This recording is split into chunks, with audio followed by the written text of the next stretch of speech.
how can we possibly be in the middle of this historic trillion-dollar AI boom, right?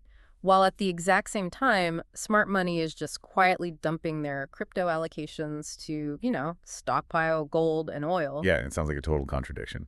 Right. I mean, on the surface, the market just looks completely euphoric about tech. But if you actually look under the hood, institutional capital is positioning itself for something, well, much darker, or at least much more complex. It is a phenomenal contradiction, honestly. If you're only reading the daily headlines, you're going to get completely blindsided by these underlying currents. You have to know where the water is actually moving, not just where the waves are splashing. Exactly. And that is exactly what we are doing for you on today's deep dive. We are stepping away from the mainstream narratives. Our mission today is strictly focused on reading the tape. We want to decode today's most significant market moves, isolate those unusual volume anomalies, and, map out the actionable levels where the real currents of institutional capital are flowing. Right, because we need to figure out exactly how the smart money is positioning itself amid these really rapid shifts in global liquidity. Sure. Because the warning signs are absolutely flashing right now if you know where to look. For sure. And to do that, we've got a massive stack of sources today. We're pulling from technical chart breakdowns, institutional macro research, including some really great notes from 42 Macro and Bianco research, and some just fascinating fundamental flow data. I mean, we're talking about a massive tug of war here. Oh, massive. You've got that trillion-dollar AI capex boom on one side, and then a stealth rotation into healthcare and energy on the other, plus this weird liquidity drain in the riskier corners of the market. Okay, let's unpack this. We have to start with the engine room of this entire market, which is semiconductors, specifically NVIDIA and the SMH ETF. Yeah, you have to start there. The price action on the SMH over the last few days has been incredibly wild.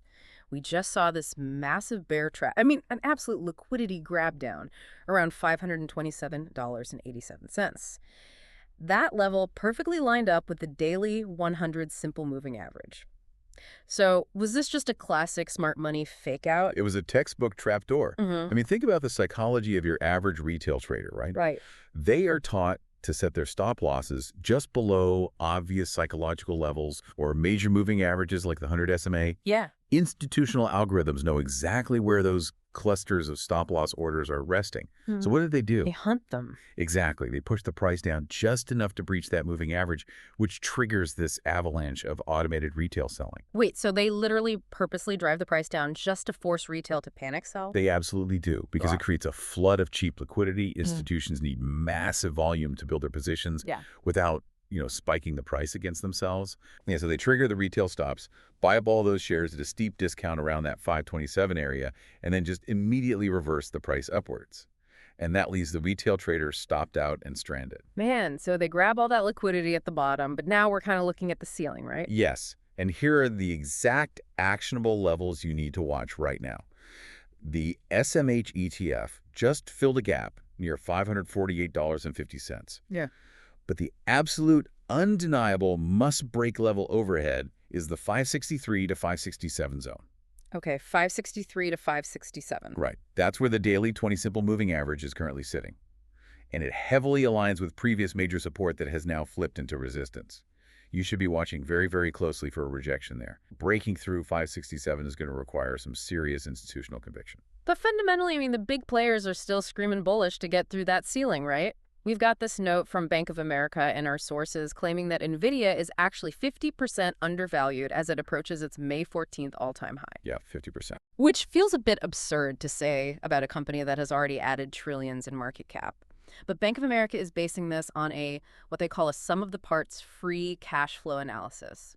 Break that down for us. Why are they using that specific metric to justify this valuation? Well, a sum of the parts analysis essentially means you stop looking at NVIDIA. It's just one giant monolithic chip company. You start valuing its individual business units separately. Okay. So you look at data center, gaming, automotive, and its massive software ecosystem, and then you add them all back together. Bank of America is looking at the sheer cash flow these individual segments are projected to generate by 2027, and they're comparing those multiples to peers like Marvell and AMD. And what happens when they do that? When you do that, NVIDIA actually looks incredibly cheap relative to the cash it prints. But the bears keep pointing to these circular financing deals as like a total house of cards. NVIDIA invests heavily in a new AI startup, and then that startup turns around and uses that exact same cash to buy NVIDIA chips to build their models. I mean, I can see why people are skeptical. It feels like they're just inflating your own revenue. What's fascinating here is how the smart money is looking completely past that bear argument. Really? Just ignoring it. Pretty much. I mean, yes, the optics of circular financing make some retail investors nervous, but let's look at the actual balance sheet mechanics. Even if you completely strip out all the revenue from those startup investments, the core enterprise demand from the hyperscalers like Amazon, Google, Microsoft, it's so staggering that NVIDIA's cash flow remains dominant. Plus, they have levers they haven't even pulled yet. Such as? What kind of levers? Well, first, they have massive room for stock buybacks compared to their peers. If they deploy that excess cash flow into buybacks, they immediately reward shareholders and shrink the float. But second, and this is the really critical part, you have to look at their off-balance sheet investments. NVIDIA has taken massive equity stakes in companies like OpenAI and Anthropic. Which are basically the prime movers of this entire AI revolution. Exactly. And those companies are inevitably heading toward massive IPOs. When OpenAI or Anthropic goes public, NVIDIA is going to get paid out in a historic way on those early equity stakes. Oh, wow, yeah. That influx of capital completely validates their strategic investments, and it easily justifies the massive capital expenditure boom we're seeing. The institutional money knows this isn't a house of cards. It's a closed-loop ecosystem where NVIDIA owns the infrastructure, and they own equity in the people using the infrastructure. That makes a lot of sense. Okay, so if tech and semiconductors are hitting that critical 563 to 567 resistance zone, and this massive AI capital is, taking a momentary breath, where is the institutional money actually rotating? Yeah. Because the market is a closed system. That liquidity has to go somewhere. It absolutely does. And looking at the flow data in our sources, it seems to be moving heavily and quietly into healthcare, specifically the XLV ETF and energy, the XLE. Let's tackle healthcare first. We're seeing some absolute volume anomalies here. Moderna, ticker mRNA, recently rocketed nearly 150% on news of a cancer vaccine trial. But I have to push back on this. When a stock goes vertical like that, literally straight up on a chart, how does a trader actually interact with it? I mean, is it even actionable, or are you just a spectator watching a rocket launch? Yeah, that is the eternal struggle of the trader managing FOMO, the fear of missing out. You see a massive green candle and human nature just screams at you to jump in so you don't miss the rest of the move. Exactly. But the actionable roadmap here requires ruthless discipline. You never chase the top of a vertical move. The smart money pullback zone, the area where institutional buyers are actually waiting to get long, is between 115 and 122 bucks. Why that specific zone? What makes 115 to 122 the magic number for Moderna? Because that zone was a massive, multi-year, triple-top resistance level. In technical analysis, there's a core principle: past resistance, once broken with significant volume, becomes future support. Oh, right. Think about the psychology of the traders who shorted Moderna at 120 bucks right before the breakout. They are deeply in the red right now. If the price pulls back to their entry point at 120, they are going to buy shares to cover their short positions just to get out of break even. That makes total sense. Right. That built-in buying pressure creates structural support. So if Moderna pulls back to that 115 to 122 range, that is your high probability entry point. And if it just ignores that and keeps going up? Then the breakout trigger is above the 170 to 180 weekly high. If it can consolidate and hold above 180, things could go parabolic again. But the space in the middle between 122 and 170 is essentially a no-trade zone for smart money. It's just chop. Wow, okay. That structural framework is super helpful. So if tech is hitting a wall and capital is looking for tangible necessities, that leads us perfectly into energy. This is where geopolitical headlines are colliding directly with chart action. The energy sector ETF, XLE, is breaking all-time highs at $63.46. Occidental Petroleum, OXY, is breaking out above $61.24, and we're seeing crude oil breaking out above $86 a barrel. It's a massive move. It is. But reading through these macro reports, it sounds like the price of crude oil is only half the story here. It really is. And this is where understanding the physical commodity market gives you a massive edge over someone who's just looking at equity charts. It's not just the underlying price of crude driving these stocks. It is a historic widening of the crack spread. The crack spread. Okay, for those who aren't trading commodities every day, that's the profit margin refiners make when they take a barrel of crude oil, crack it open, and turn it into usable products like gasoline and diesel. Precisely. You buy the crude, you sell the refined diesel. The difference is your margin. And right now, we are facing a severe structural global diesel shortage. You have the Houthi rebels actively attacking Saudi Arabia's Jazan refinery, which happens to be a massive producer of global diesel fuel. Right. At the exact same time, Russia has been occasionally banning their own diesel exports to protect their domestic supply for the war effort. But wait, if global supply is that constrained, why don't we just spin up new refineries here in the U.S. Yeah. to cover the gap and, capture those massive profit margins? Because you can't just flip a switch and build a refinery. It takes years of environmental permitting, billions in capital, and massive construction time. The U.S. hasn't built significant new refining capacity in decades. Really? Decades? Yeah. The few new projects that are underway, like the massive one in Brownsville, Texas, aren't expected to actually produce a single drop of refined product until 2027 or 2028. So even if the Federal Reserve crushes consumer demand by hiking interest rates to, I don't know, 10%, it doesn't matter because there literally aren't enough refineries online right now to make the fuel the global economy needs to function. Exactly. You have a physical geopolitical supply constraint that monetary policy simply cannot fix. The Fed cannot print diesel. And that stark reality is exactly what is driving smart money aggressively into energy equities. They are buying the companies that will benefit from those exploding crack spread margins for the next 3 to 4 years while new capacity slowly comes online. Here's where it gets really interesting, though. Yeah. We see capital rotating into the core, into tangible necessities like energy and healthcare. But to understand the full picture of this market, we have to look at where the capital is receding from. We do. Let's talk about the 42 macro KISS portfolio mentioned in our sources. This is a purely quantitative, systematic risk management model. No human emotion, just math. And it just did something incredibly drastic.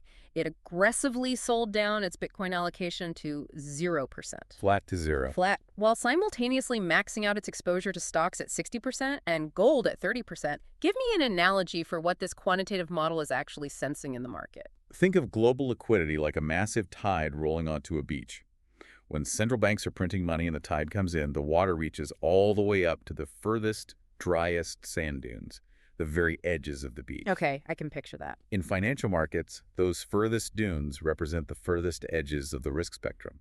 High beta tech, unprofitable software startups, and crypto. Those are the assets that require a flood of cheap, abundant money to thrive. Oh, when that tide starts to roll out. When global liquidity starts to dry up, it evaporates from those furthest edges first. Long before the water recedes from the core of the beach-like large-cap healthcare stocks, energy, or government bonds, it leaves those outer risk assets high and dry. 42 Macro's models are picking up on that receding tide. Specifically, their data shows Bitcoin has broken down into a bearish, volatility-adjusted momentum signal, or VMS. Stop right there. What is a volatility-adjusted momentum signal in plain English? Like, what human behavior is that math actually measuring? It's basically measuring panic versus normal turbulence. Every asset bounces up and down. Yeah. That's normal volatility. But VMS calculates the speed and direction of an asset's price movement relative to its historical turbulence. Okay. When the signal turns bearish, it means the speed of the price drops is starting to aggressively outpace the normal background noise. It indicates that sellers aren't just taking profits. They are urgently hitting the exit doors, regardless of price. So it's a warning sign. It's a massive leading indicator. For smart money, Bitcoin breaking down into a bearish VMS is the canary in the coal mine, signaling that overall global market liquidity is quietly tightening, even if the S&P 500 hasn't really felt it yet. And as they dump that high-risk crypto, they are loading up on gold. Gold has been acting as the ultimate haven asset in this environment, bouncing perfectly off that 4,375 support level and retesting the 4,495 to 4,500 area. If you're looking at the standard ETF, GLD, it's sitting right around 406 to 408 bucks. But there's a specific nuance in the Bianco research sources about how to play this gold move that is really important, isn't there? Yes. The actionable insight here isn't necessarily buying physical gold. It's looking at the gold miners, which are tracked by the GDX ETF. The miners are currently massively outperforming physical gold, and it comes down to a fundamental concept: corporate operational leverage. Let me make sure I'm wrapping my head around this. Why do the mining companies win bigger when the price of gold is just holding steady at a relatively high price? It's all about their fixed cost structure. Imagine you operate a gold mine, right? Your all-in sustaining cost to pull 1 ounce of gold out of the ground is, let's say, $2,000. Okay. That cost structure is largely fixed. It's your heavy equipment, labor contracts, land leases. Now, if the market price of gold is sitting at $2,500, you are making a $500 profit per ounce. Okay, pretty straightforward. But if the price of gold suddenly jumps to $4,500 an ounce, your underlying mining costs didn't double. Your tractors don't suddenly cost twice as much to run.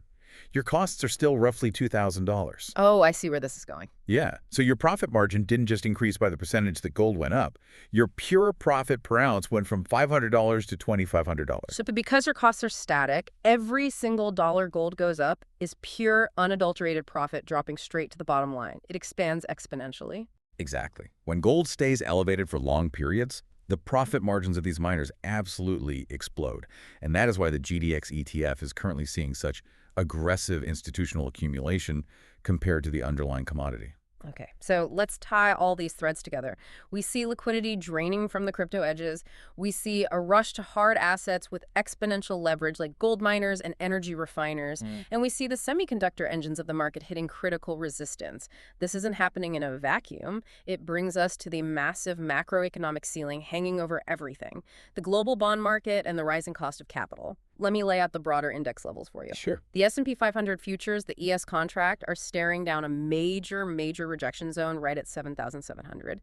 If it rejects there, the downside target is a drop to 7,650. On the SPY ETF, staying under $765.86 targets a rapid move down to 760. So I have to challenge you here. With $1 trillion AI capex boom structurally supporting these mega cap tech companies, what fundamental force could possibly act as a ceiling to cap the S&P 500 at these levels? Well, if we connect this to the bigger picture, the answer is the sovereign bond market, specifically global yields. We are seeing the 30-year nominal U.S. Treasury yield cross over 5%. But it's not isolated to the U.S. Global yields in Germany, France, the U.K., and Japan are hitting levels we haven't seen since the 2007 to 2011 era. The cost of money is going up everywhere simultaneously. And when the risk-free rate of return, meaning the guaranteed money you get from a government bond, hits 5% or higher, it creates massive draining competition for equity capital, right? I mean, why take a risk on a volatile stock market if you can just sit back and get a guaranteed 5% yield from the U.S. Treasury? Precisely. Now, the equity market can handle 5% or 6% interest rates if nominal GDP, meaning real economic growth plus inflation, is also running at 5% or 6%. Because the growth covers the debt. Exactly. Because if the economy is growing that fast, the average corporate investment will still outpace the cost of the debt required to fund it. But if economic growth starts to slow down while bond yields stay glued above 5%, that high cost of capital becomes a suffocating ceiling on equity valuations. And reading the sources, it seems like the U.S. Treasury knows this is a massive problem, which is why we are seeing them intervene behind the scenes with what 42 Macro calls Paradigm D. Hold on, what is Paradigm D? Explain the actual mechanism here. Why does the Treasury swapping out debt fix anything? So Paradigm D is essentially the Treasury trying to artificially engineer demand for bonds to manipulate the yield curve. Right now, there aren't enough natural buyers for long-term U.S. debt, which is why the 10-year and 30-year yields are spiking. To stop this, the U.S. Treasury is actively executing a buyback program. Okay, buybacks for bonds. Yeah. They are buying back long-duration debt to take that duration risk out of the open market, and they are replacing it by issuing short-term T-bills. Okay, so it's like refinancing a 30-year mortgage you can't afford by putting the balance on a bunch of 3-month credit cards just to lower the immediate monthly interest strain on the long end. They are artificially starving the market of long-term bonds to force the price up, which pushes the long-term yield down. That is a perfect analogy. They're trying to engineer a bridge to keep long-term bond yields from spiraling out of control and just crushing the equity market. And they're having to do this while the Federal Reserve is playing its cards incredibly close to the vest. We have Fed Chair Kevin Warsh refusing to give any forward guidance. He literally didn't even submit a dot for the Fed's dot plot projection. Wow. He's openly saying, I'm not going to promise you what I'm going to do because if circumstances change, the market will punish me for breaking a promise. But by operating in the dark like that, he's leaving markets completely uneasy ahead of his big Jackson Hole speech. I mean, traders don't even know what his reaction function is anymore. What exact metric of inflation is he even targeting before he decides to cut or hike? Nobody knows. And uncertainty is the absolute enemy of equity multiples.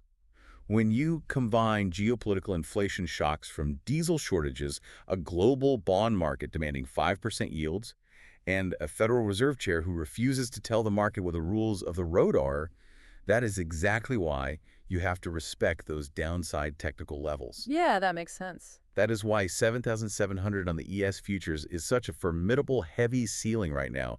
The macro headwinds are colliding head-on with the AI boom. So what does this all mean for you? If we zoom out and look at the whole board, the key takeaways for your deep dive are this. First, respect those technical lines in the sand. That 563 to 567 zone on the SMH and 7,700 on the ES are major institutional battlegrounds. Second, watch that smart money rotation into hard assets. The crack spread in energy and the operational leverage in gold miners are where the structural trends are pointing. And finally, heed the quantitative liquidity warning that the crypto markets are flashing. When the water starts pulling back from the edges of the risk spectrum, pay attention, because the core is usually next. The tape doesn't lie. But before we wrap up, I want to leave you with one final, fascinating anomaly from the flow data regarding liquidity and lockups. It's an ongoing event that perfectly encapsulates this battle between retail euphoria and smart money distribution. Let's look at SpaceX. Oh, this is a wild setup. It really is. The stock recently IPO'd, setting records for its opening print. But here is the structural anomaly hidden in the cap table. Out of roughly 1,500 total shareholders, just 23 entities, which includes Elon Musk, the Saudi Public Investment Fund, and Alphabet own 83% of the entire company. Wait. 23 entities control 83% of a company that massive. That is unbelievable concentration. It is, and here is the rolling catalyst. Every 2 to 3 weeks, $320 million worth of shares expire from their IPO lockup period. That means early insiders and venture capitalists who have been trapped in this illiquid asset for years can finally sell their shares in the open market. Meanwhile, the retail trading army is completely enamored with this stock, holding the line right around $147.41, treating the 150 level as a massive psychological pivot. So it's an unstoppable force meeting an immovable object. Every few weeks, a $320 million anvil of supply drops onto the market, and retail is just trying to catch it. Exactly. And it raises an incredibly provocative question. Who is going to win this rolling liquidity battle? Will those 23 early entities who have been holding for a decade finally cash out to buy houses and diversify, flooding the market with so much supply that it breaks that 147 support? Right. Or will the retail army, driven by pure FOMO and the sheer undeniable brand power of SpaceX, manage to absorb all of that institutional supply and push the stock back toward 200? It is a massive, high-stakes liquidity event playing out in real time, week after week. It really is. And it brings us right back to the core lesson of today's deep dive. The surface of that SpaceX chart might just look like a simple consolidation pattern near 150 bucks.